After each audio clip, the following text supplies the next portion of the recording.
Baik, Bang Andre, setuju nggak dengan pendapatnya Bang Ege? Karena memang Pak Prabowo juga berkali-kali menyatakan bahwa Pak Jokowi ini punya peran penting dalam konteks kemenangan dari Pak Prabowo sendiri. Anda setuju nggak ketika misalnya nanti setelah Purnatur tugas dari posisi sebagai presiden ini juga masih punya peran dan pengaruh yang besar? Nah, peran dan pengaruh Pak Jokowi setelah lengser ini seperti apa? Silakan. Jadi, yang pertama, Bobi Nasution itu kader Gerindra sekarang, Bang Ege. Ya, tentu kami Partai Gerindra akan mendukung dan memenangkan Bobi Nasution menjadi Gubernur Sumatera Utara. Dan alhamdulillah surveinya Mas Bobi itu nomor 1 di atas Edi Rahmayadi. Ya, saya ingin mengklirkan pernyataan Bang Ege dulu, itu satu. Yang kedua, ya, ada beberapa survei ya, tapi mungkin ini yang terbaru ya, yang dikutip oleh Andre Rosiade ya. Ya, jadi yang kedua adalah saya ingin menyampaikan bahwa tentu sekali lagi Pak Prabowo dan Pak Jokowi tidak bisa dipisahkan. Ya, Pak Prabowo sudah mengambil keputusan bahwa beliau adalah keberlanjutan dari keberhasilan pemerintah Pak Jokowi. Dan tentu hubungan Pak Prabowo dan Pak Jokowi akan selalu bersama dan tidak akan terputus meskipun Pak Jokowi sudah turun dari jabatannya. Itu tidak ada salahnya Presiden Republik Indonesia berkonsultasi dengan presiden-presiden sebelumnya. Nanti Pak Prabowo bisa diskusi dengan Pak Jokowi, bisa diskusi dengan Pak SBY, bisa juga diskusi dengan Bu Mega. Tidak ada masalah, gitu loh. Jadi intinya apa? Sekali lagi, ya, kami meyakini, Partai Gerindra meyakini bahwa harapan kami Prabowo efek ini bisa berdampak bahwa kepala daerah yang terpilih akan bisa mensukseskan program-program yang sudah disampaikan oleh Pak Prabowo dan Mas Gibran. Intinya itu. Dan kami meyakini bahwa seperti itu. Dan saya ingin kasih bocoran sedikit Bang Ege, Bang Adi, ini perilaku pemilih. Bulan akhir April 2024, saya melakukan survei di Sumatera Barat. Ya, di mana di Sumatera Barat itu Mas Anies waktu 14 Februari 2024 menang sebesar 56%, Pak Prabowo 40%. Apa yang terjadi di akhir April 2024, ya, Pak Prabowo sekarang sudah unggul 5% lebih di atas Mas Anies. Ini perilaku pemilih ya. Dan dengan kerja-kerja nyata kader Partai Gerindra yang turun terus ke lapangan, ya, memberikan aksi nyata, kerja nyata, dan turun langsung secara nyata membantu bencana alam yang dialami oleh masyarakat Sumatera Barat, itu berubah sudah. Dari Februari dengan aksi dan kerja nyata kami, di akhir April ya Pak Prabowo sudah unggul 49,7% berbanding 45,7% Mas Anies, dan Partai Gerindra sudah pulih kembali menjadi partai pemenang pemilu kalau Pilpres dan Pileg dilaksanakan di akhir April 2024. Dan saya meyakini insya Allah survei bulan depan Pak Prabowo akan jauh lebih tinggi lagi dibandingkan Mas Anies kalau kita adakan survei di bulan depan. Kalau kemarin 4-5%, mungkin sudah tembus 2 digit. Ini menunjukkan perilaku pemilih ya. Kalau kita terus bekerja dan melakukan aksi nyata dan turun ke lapangan, insya Allah pemilih akan kembali kepada kita. Jadi gitu. Ya. Jadi masyarakat semakin kritis. Masyarakat butuh langkah-langkah konkret, bukan sebatas omon-omon waktu zaman kampanye. Itu perilaku pemilih di kampung Bang Ege yang bisa saya sampaikan. Oke, Bang Andre, tapi kalau kita misalnya satu contoh misalnya di Pilgub Jakarta ini kan ada suara yang belum satu suara ya, kayak misalnya tadi disampaikan oleh Aditya Nugroho bahwa Koalisi Indonesia Maju ingin mengusung RK, tapi satu sisi Golkar juga masih belum memutuskan, sementara Pak Jokowi informasi yang kami dapatkan juga menginginkan RK untuk maju. Nah ini gimana untuk kemudian bisa mendudukan satu suara ini?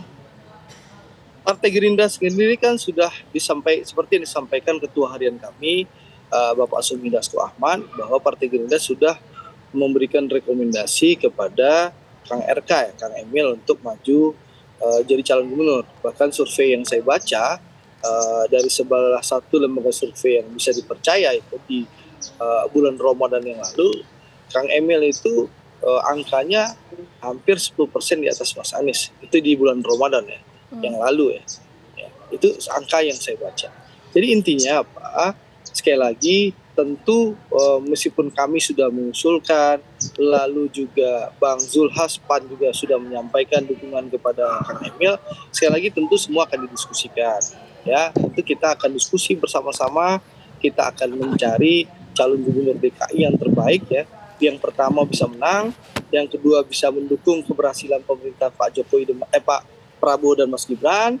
Ya, intinya kan ini, kita ingin bersinergi bersama-sama, bergotong royong, memastikan Indonesia jauh lebih baik ke depan, Indonesia bisa bangkit, dan Indonesia jauh lebih sejahtera. Dan program-program yang dijanjikan oleh Pak Prabowo dan Mas Gibran bisa diwujudkan, seperti itu. Jadi mohon waktulah, mohon bersabar, komunikasi politik sedang dilakukan, dan kita akan memberikan pilihan terbaik bagi masyarakat DKI Jakarta. Ya, di mana gubernur tentu harapannya bisa mendukung pemerintahan Presiden Prabowo dan Wakil Presiden Mas Gibran. Sehingga janji-janji politik Pak Prabowo itu bisa dieksekusi, bukan sebatas omong-omong, seperti itu. Baik, ini kan artinya ketika kita melihat bahwa Prabowo tetap akan menjalin kerjasama dengan Pak Jokowi, baik ketika Pak Prabowo sudah dilantik sebagai presiden ataupun Pak Jokowi sudah lengser dari kursi presiden. Nah, pertanyaan berikutnya ketika Prabowo sudah dilantik, ini bagaimana nasibnya partai-partai oposisi? Silakan, Mas Adi.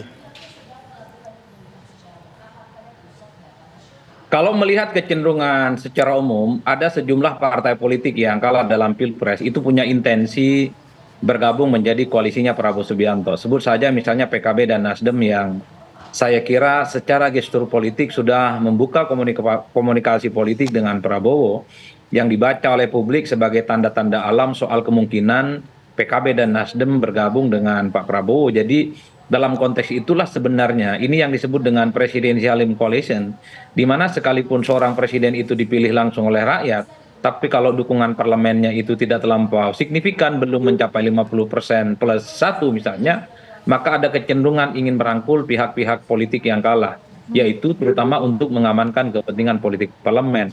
Cuman memang saya tidak membaca kepentingan koalisional pasca Pilpres merangkul yang kalah ini tidak inline, tidak sejalan misalnya dengan kepentingan politik untuk melakukan kerjasama di sejumlah pilkada-pilkada. Sebut saja misalnya PKB.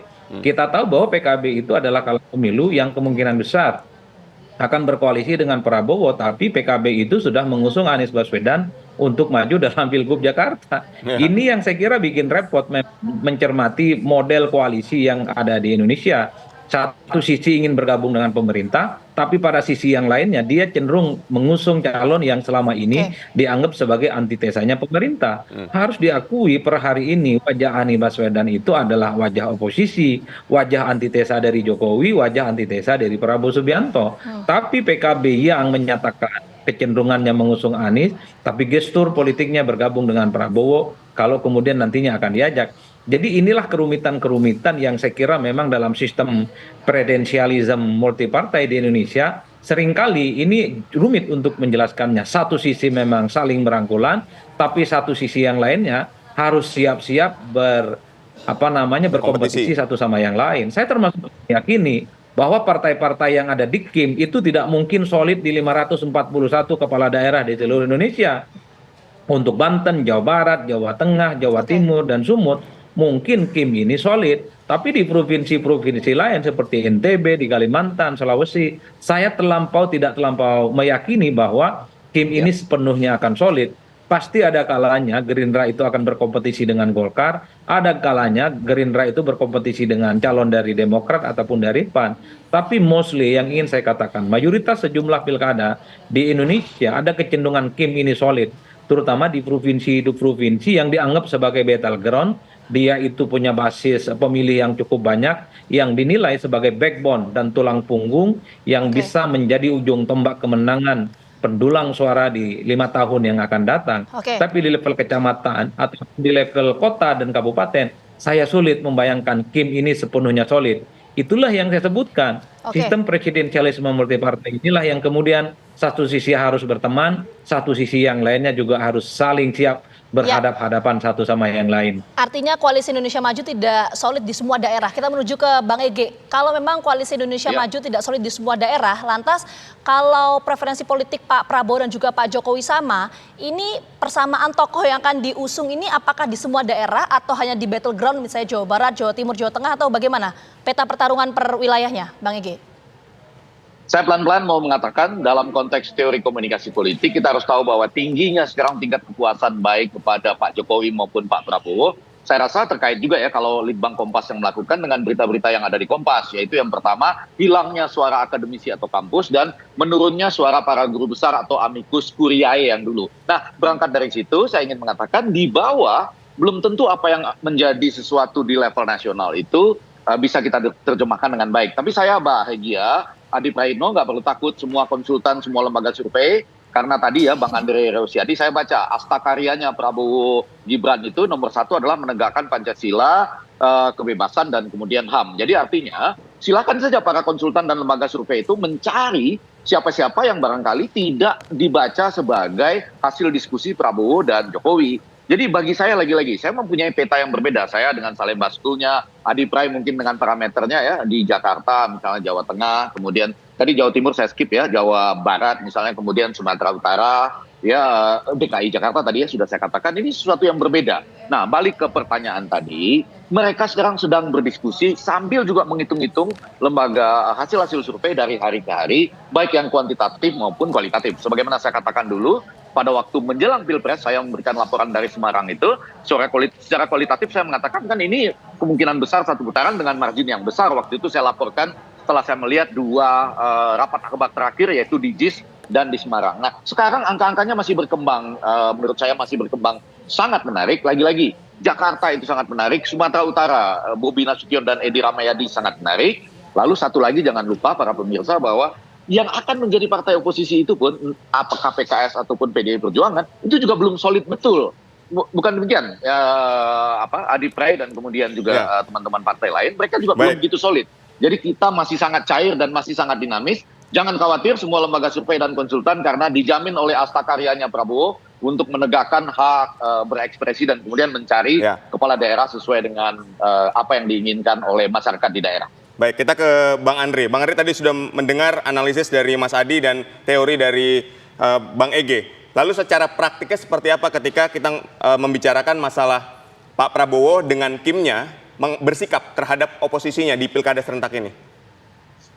Yang pasti kita semua tahu, tadi sampaikan oleh Bang Ege soal Astakarya itu, bahwa Pak Prabowo ini sangat konstitusional. Tentu sekali lagi Pak Prabowo dan koalisinya akan membantu calon yang akan didukung maupun diusung dengan cara-cara konstitusional. Tentu tidak akan ada dilakukan dengan cara-cara yang melanggar konstitusi. Karena sekali lagi Pak Prabowo adalah seorang patriot, seorang negarawan dan sudah sangat sangat demokratis. Apa buktinya? Beliau untuk maju menjadi calon presiden membentuk partai dan mendirikan Partai Gerindra. Ini menunjukkan bahwa beliau percaya demokrasi, beliau sangat menghargai demokrasi dan beliau sangat menghargai perbedaan pendapat. Jadi tentu sekali lagi apapun yang dilakukan oleh Pak Prabowo dan Koalisi Indonesia Maju tentu dengan cara-cara yang konstitusional, tidak melanggar aturan dan tidak melanggar prosedur yang ada. Sekali lagi kita sangat menghormati demokrasi, begitu. Oke, baik, nanti kita sama-sama tunggu ya siapa saja tokoh yang kemudian dideklarasikan akan didukung oleh Pak Jokowi dan juga Pak Prabowo. Terima kasih banyak atas waktunya Bang Andre, Mas Adi dan juga Bang Ege. Sehat selalu.